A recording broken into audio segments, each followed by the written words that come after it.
As you all know, Apex has a big problem with hiding very important changes from their own patch notes, either intentionally or just by accidentally omitting information that might have been good to know. So every season, I dive deep into the game and mostly every single social media to figure out what is missing from the patch notes, and of course this season is no different, with the removal of a huge movement technique, omitted information, and way more. So let's just dive straight into it. First and foremost, let's get the less important details and quality of life changes out of the way so we can focus on the real meat of the undocumented changes. Starting off, the loadout screen now looks a little bit cleaner, with a slightly more modern UI when you look at the guns. It makes sense that the weapon mastery system probably prompted this complete overhaul. Moving on, healing as a Pathfinder and as an Ashe now has a separate new healing animation. Pathfinder will now pull out his hand and count down how much is left of the heal animation using his fingers until you finish it, after which he will do a thumbs up animation to show that it's all okay. Ashe also stays true to character, with her hand sort of slowly cracking open until she actually finishes the animation with her hand changing up once again. Also, a quick mention that definitely wasn't in the notes, it turns out that the firing range now displays your own skins on the weapons in the gun rack, which is just a cool feature that wasn't mentioned anywhere. Some weapons have received a brand new inspect animation, such as the Alternator, the RE45, the P2020, the Scout, and the Car SMG, all with new animations showing a slightly different style of animation and ending with showing off the magazine or pulling back the slide in one way, shape, or form.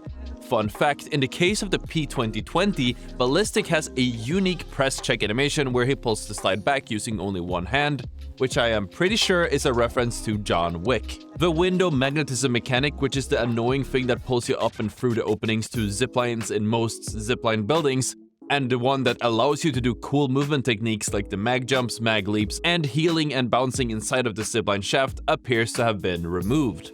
You can actually turn on third-person mode in the new firing range by going into this corner with an empty inventory, crouching while facing the wall and looking down, followed by swapping your legend, and there you go. This other addition to the firing range is less of a super useful thing, but still something pretty neat.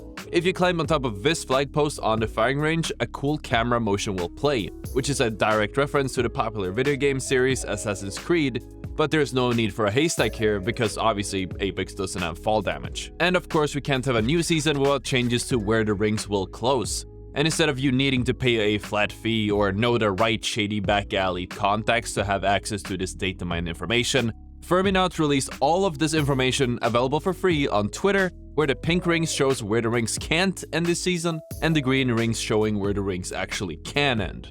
As for map changes, we've obviously seen a huge rework to certain areas in World's Edge, but other than those, there actually were quite a few smaller changes that I guess Respawn thought that we wouldn't notice. We could really only find one meaningful change in Kings Canyon, which is that the good high ground outside of the respawn by Desert Town west of Bunker no longer can be climbed on top of or zipline onto or whatever. If you do try stepping on top of it, you just slide off. Now, of course, this could have been added in a previous patch, but it wasn't like we actually had a chance to play the map and try it out in the previous season. And other than that, most other maps don't seem to have received any undocumented changes that I know about. But World's Edge, other than some changes to Skyhook Fragment and the new POI stacks that we already know about, has received some smaller changes as well. For example, the high ground platform on Landslide is now slightly farther down and in line with the crane, and it seems to have received slightly more cover with the boxes being raised as well. And while we know that Skyhook now has snow, it appears to also have received a few snow towers to add some extra cover to play around, most notably north of the train station and the northwest side of Skyhook, in the area between the Dog Mural, Caves, Trials, and the west of Skyhook, this really big open area. Previously, these areas were completely empty, with a little bit of grass and no real cover to play at all. In some cases, like in the northwest Skyhook, there were actually a few endings around these areas, which are now much easier to play around thanks to the additional cover. The RV truck on top of bridge just outside of staging has just been flat out removed. They just drove it out of there, I guess, making that position a lot more risky in most zones and some end games. And we've received a brand new building in the previously open area by the Lava Siphon Geyser, which is located right by the Lava City Vault. This building also has some additional loot, which is cool, but it probably exists to add a little bit of cover in a normally very scarce area, but actually are a few endgames nearby that normally would end with teams just straight up dying in the open. And moving on, while this was in the patch notes and while we do know most things about the weapon mastery by now, we don't know all the challenges, or well, we didn't until now. So feel free to pause the video if you want to read all of the challenges, and a huge thanks to Crawlrindo on Twitter for putting the list together. My favorite, absolutely egregious challenge has to be where you're expected to down a skydiving enemy with the Kraber, or even downing an enemy after reloading the RE45 within 5 seconds. Personally, I don't see the point of going for these, especially since you don't really get a cool mastery skin to show for it. But hey, if anyone's feeling up for the task, go for it. And who can forget some of the super wacky bugs that we get every new season? Some of these are pretty huge and are a must-know to make sure that you don't get surprised and, well, lose. So let's just dive into it. Let's start off with Wraith and evac towers. It turns out that if Wraith tries to use an evac tower while still in phase, where she would be in phase at the very top of the tower right before she gets into skydive animation, she'll just get thrown out of the tower instead of actually flying away. This only seems to happen with evac towers. Jump towers seem fine. If you're having difficulties hitting shots on controller, that might be due to what appears to be a current known aim assist bug, where it seems to randomly lock off enemies, and sometimes doesn't have any aim assist when aiming at an enemy from the front, but apparently it always seems to work from the back.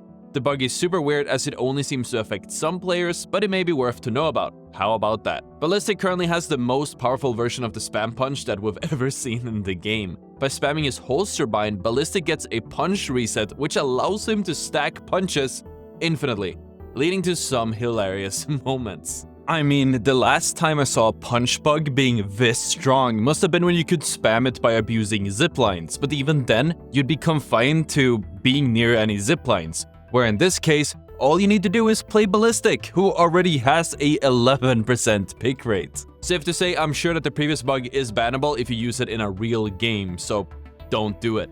And the same might go for the following one, whereby timing your ultimate and the attempted weapon drop properly, you can actually spawn a golden version of your sling weapon that you can now drop on the floor an infinite amount of times.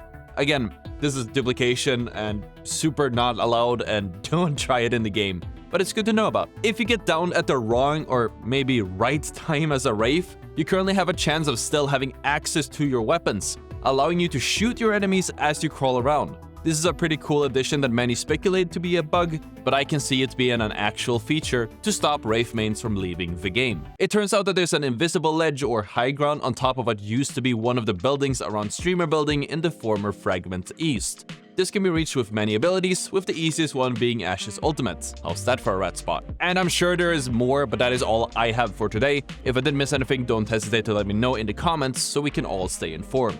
Thank you so much for watching, and I'll see you all tomorrow. Click the video. Hey do. Bye bye.